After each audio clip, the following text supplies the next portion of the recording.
মুবিন এবং আমার সহকারীর নাম সোহাদা বেগম। আমরা কনকপুর এমই স্কুলের সপ্তম শ্রেণীর ছাত্রী। আজকে আমরা আপনাদের সামনে ওয়াটার সাইকেল বা জলচক্র একটি মডেলের মাধ্যমে ব্যাখ্যা করে দেখাবো। প্রথমে আমরা বলবো, আমরা সবাই কম বেশ জানি যে খাল, বিল, নদী, সমুদ্র ইত্যাদি থেকে জল বাষ্প হয়ে উপরে উঠে। আমাদের সবার মনে একটা প্রশ্ন জাগে যে এই উৎসগুলো থেকে যদি জল বাষ্প হয়ে উপরে উঠে তাহলে তো এতদিনে জলগুলো শেষ হয়ে যাওয়ার কথা। এই উৎসগুলো থেকে জল উপরে উঠেও কেন এই উৎসগুলোর জল শেষ হয় না, এর কারণটা কি? আজকে আমরা এই বিষয়ে কথা বলবো। আমরা যে মডেলটি আছে সেটা আপনাদেরকে দেখিয়ে বুঝিয়ে দেব। প্রথমে আমরা বলবো ওয়াটার সাইকেল বা জলচক্র কি।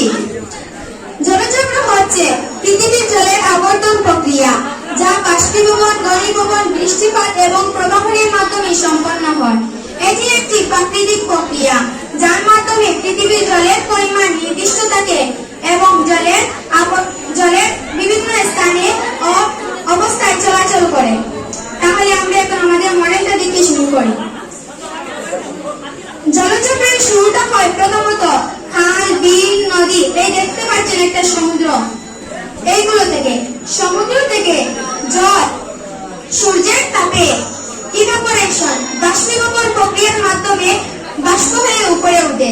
শুধু জল, খাল, বিল, নদী এই উৎসগুলো থেকে উপরে ওঠে না, আরেকটি প্রক্রিয়া আছে যার মাধ্যমে জল বাষ্প হয়ে উপরে ওঠে। সেটি হলো ট্রান্সপিরেশন, প্রশোধন। মানে গাছপালা, উদ্ভিদ তার পাতা থেকে ছেড়ে দেওয়া জলগুলো বাষ্প হয়ে উপরে ওঠে। আর এই বাষ্পগুলো উপরে উঠে সবগুলো একত্রিত হয়ে কনডেনসেশন, ঘনীভবন প্রক্রিয়ার মাধ্যমে মেঘের সৃষ্টি করে। আমরা কখনো দেখতে পাই যে আমাদের আকাশে মেঘ ঘুরে বেড়ায়, আর যখন এই মেঘগুলোতে অনেক জলকণা এসে একত্রিত হয় তখন এরকম ভারী মেঘে রূপান্তরিত হয়। এরকম ভারী মেঘে রূপান্তরিত হওয়ার ফলে এই মেঘগুলো জলকণাগুলোকে ধরে রাখতে পারে না। তখন প্রিসিপিটেশন, প্রশোধন প্রক্রিয়ার মাধ্যমে এই মেঘগুলো থেকে বৃষ্টি হতে শুরু করে। এখন আমরা একটা জিনিস দেখতে পেলাম যে আমাদের যে উৎসগুলো থেকে জল বাষ্প হয়ে উপরে উঠে গিয়েছিল সেগুলো আবার মেঘ থেকে বৃষ্টির মাধ্যমে নিচে নেমে এসেছে। এখন সারফেস রান অফ মানে প্রবাহন। বৃষ্টির জল ঢালু জমি বা এই দেখুন আপনারা দেখতেই পাচ্ছেন পাহাড় পর্বতের মধ্য দিয়ে প্রবাহিত হয়ে এসে জলাশয়ে পৌঁছায়। আর এই সব জল, বৃষ্টির সব জল গিয়ে জলাশয়ে পৌঁছায় না। বৃষ্টির কিছু কিছু জল আছে যে আমাদের যদি এই জায়গাগুলোতে পড়ে সেগুলো ভূগর্ভে নিচে চলে যায়, গিয়ে গ্রাউন্ড ওয়াটার এরকম ভাবে জমা হয় এবং গ্রাউন্ড ওয়াটার হয়, ভূগর্ভের জল।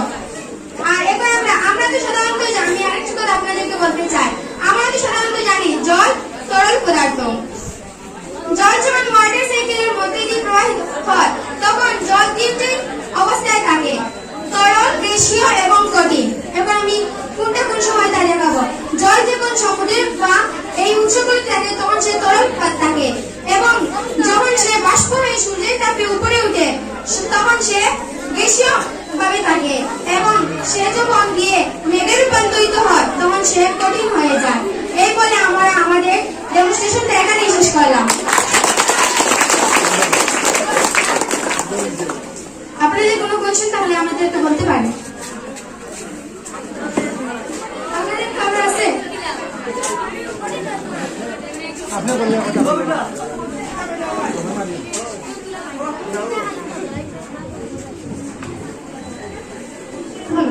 তোমরা যে ওয়াটার সাইকেলটা করলে, তো রেইন ওয়াটারটা আমাদের কি খাওয়ার উপযোগী নাকি? রেইন ওয়াটার আমরা খেতে পারি না? হ্যাঁ, আমরা খেতে পারি। বলে যে রেইন ওয়াটারের মধ্যে কিছু আছে নিচে বলে কিছু হয় বলে না, সেগুলো আমাদেরকে কিছু বাকি থাকে বা কেমিক্যালস থাকে বলে না, কেমিক্যালস থাকে না নাকি রেইন ওয়াটারে? থাকে তো, কেমিক্যাল পাই তো, দুয়া দুলি না লাগে মিলিয়ে এটা আমরা খেতে পারি নাকি? শুদ্ধ জল নাকি রেইন ওয়াটার আমরা খেতে পারি না? পিওর হয় না রেইন ওয়াটার। বড় মনে তো মানুষের আই যদি এখন পিওর লাগে বড় জবরে বৃষ্টিটা খেতে পারি।